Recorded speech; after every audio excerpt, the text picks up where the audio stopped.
Region of interest, or ROI analysis, is a method of extracting data from a subset of voxels, also called a mask. One way to create a mask is to use an atlas, or a map that partitions the brain into anatomically distinct regions. Another technique is called the spherical ROI approach, in which a sphere of a given radius is centered at a triplet of specified x, y, and z coordinates. These coordinates are often based on the peak activation of another study that uses the same or a similar experimental design to what you are using. In this tutorial, you will learn how to do both types of ROI analysis. FSL has many atlases already installed, which you can access through Fossilize.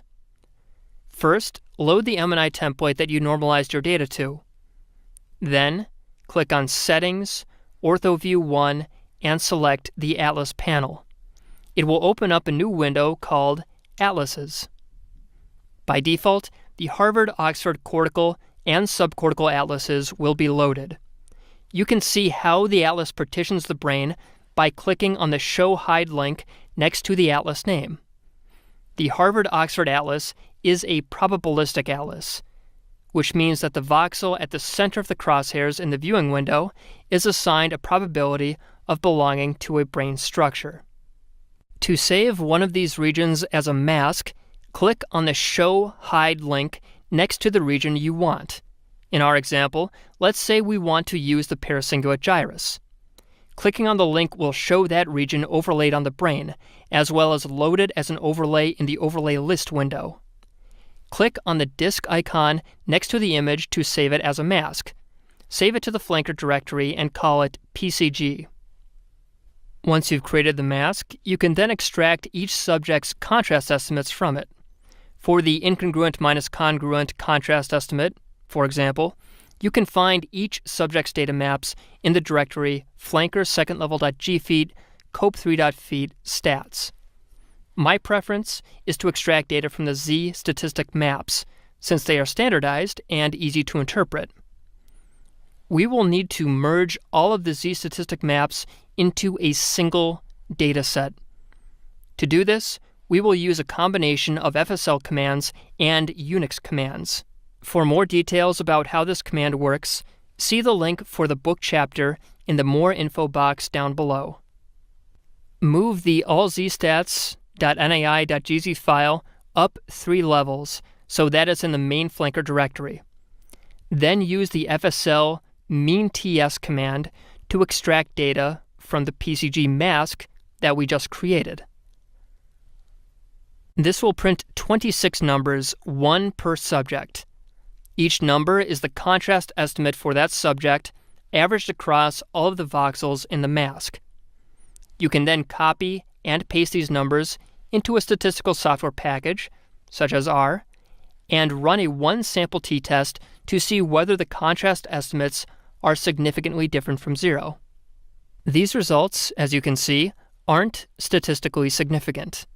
This may be because the anatomical mask is so large that it encompasses several distinct functional regions. In this case, we can instead use a spherical ROI analysis. For example, let's say that we read a paper examining cognitive control effects and that they reported a peak activation at the MNI coordinates 0, 22, 40. Now, the procedure in FSL for creating a sphere from these coordinates is a little weird, but stay with me.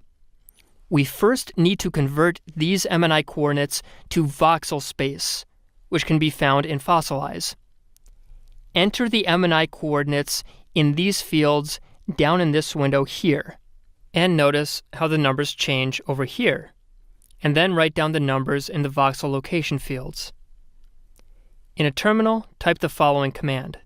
This is a long, dense command, but for now, just note where we have inserted the numbers 45, 73, and 58.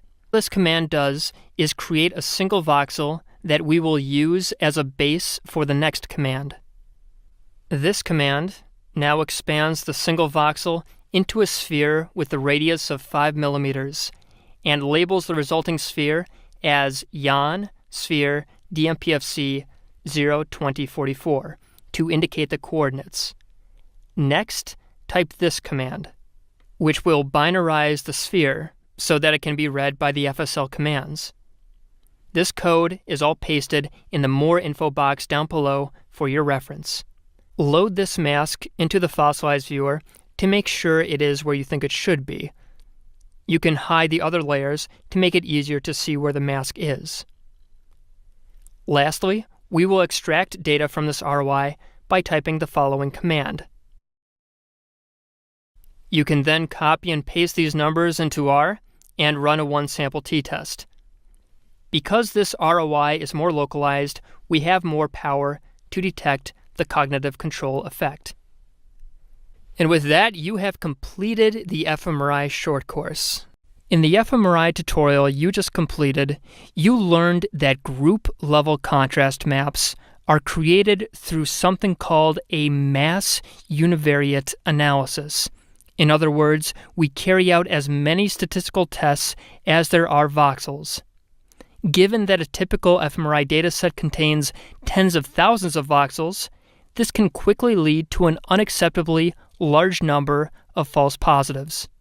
To control for the number of false positives, therefore, and to keep them at the conventional false positive rate of 5%, we need to do something called multiple comparisons correction.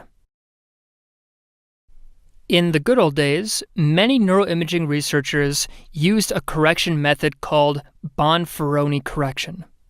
It's simple to understand and simple to do.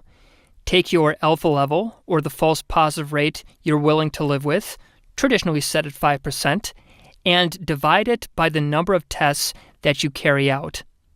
This works well enough for behavioral studies, but quickly becomes unreasonable when applied to imaging data. For example, if your group-level contrast map contains 100,000 voxels and your alpha level is 0.05, an individual voxel will have to pass a significance threshold of 0.000005 in order to be judged statistically significant. Although Bonferroni correction will ensure that your false positive rate is no higher than 5%, it's also a very conservative test. Bonferroni correction is valid only when each test is independent. To take our fMRI dataset again as an example, that would mean each voxel is completely independent of every other voxel in the brain. Knowing the value of one voxel doesn't tell you anything about any other voxel. But are the voxels completely independent? Let's take a look at a typical fMRI image. If we zoom in, notice that a given voxel is similar to its neighbors. Bright voxels tend to be surrounded by brighter voxels, and darker voxels tend to be surrounded by darker voxels. Since we can make a reasonably accurate guess about what the signal intensity will look like for a given voxel, given its neighbors, the voxels are not completely independent. Bonferroni correction, then, is too severe. Although it virtually guarantees to keep your false positive rate below 5%, it will also probably lead to a high false negative rate. That is, you'll probably conclude that no effect exists when there actually is one. An alternative is cluster correction, which is the most popular correction method in fMRI analysis. Cluster correction takes advantage of the fact that the voxels in a typical dataset are not completely independent. Instead of testing each voxel individually, clusters of voxels are tested for significance. To illustrate this, let's take a coronal slice from the group-level incongruent minus congruent contrast you created in the fMRI tutorial. Notice how the brighter colors can be grouped into distinct clusters. If we look at this from a different angle, we can think of the clusters of voxels as mountain ranges. The height of an individual voxel is determined by its z-value, and higher z-values lead to higher peaks. The threshold that we apply is a cross-section through the mountains at a certain height. For example, a z-value of 3.1, corresponding to a p-value of 0.001, and we only observe the peaks that remain after applying this threshold. This is known as thresholding the image, or more specifically, setting a cluster-defining threshold, since only those voxels that are at or above that threshold will remain. And this threshold is the value that you see in the Post-Stats tab of the FEAT GUI. You may think that's all we need to do, and as far as entering numbers into the FEAT GUI, it is. But there's an additional hidden step happening after you press the Go button that you should know about. Remember that a cluster-defining threshold is not the same as an alpha level. It could be that the clusters as large as the ones in our group analysis are just as likely to be found in images created from pure noise. Let's say that our cluster in the medial prefrontal cortex is 50 voxels large. What we need to ask ourselves now is how often would we expect a cluster of that size to appear due to chance? To answer this, we run simulations. In other words, we create artificial data sets with the same dimensions and smoothness as our task data set, but which are composed of pure noise. We then write down the size of the largest cluster that passes our cluster-defining threshold, and repeat the process with another simulated data set. If we do this thousands and thousands of times, we can create a distribution of maximum cluster sizes. And from this distribution, we can calculate the percentage of the time we would observe a cluster as large as the one we generated from our task dataset. If that percentage is lower than our alpha level of 5%, we can reject the null hypothesis for that cluster. And these are the clusters that are automatically generated by FSL and stored in the images with the thresh prefix.